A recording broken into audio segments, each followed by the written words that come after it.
అక్షరాస్యత 2.06 కోట్లు.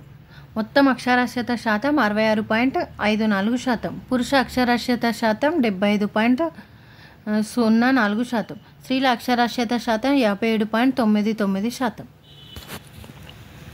ఈ అక్షరాస్యతమైన ఖచ్చితంగా ఇంపార్టెంట్, ఇది క్వశ్చన్స్ కూడా వస్తే గుర్తుపెట్టుకోవాలి. తెలంగాణలో కార్మికులు, మొత్తం కార్మికులు 1.63 కోట్లు. మొత్తం జనాభాలో కార్మికుల శాతం 46.68%. ముఖ్య కార్మికులు 1.37 కోట్లు. ఉపాంత కార్మికులు 26.22 కోట్లు. ఇది ఎకనామిక్స్లో వీటిపైన క్వశ్చన్స్ వస్తాయి, జనరల్ స్టడీస్లో వస్తాయి. ఇంకా ఈ గ్రూప్ 1 గ్రూప్ 2 ఎగ్జామ్ తీసుకున్న వాటిలో ఎకనామిక్స్లో ఈ క్వశ్చన్స్ వస్తాయి.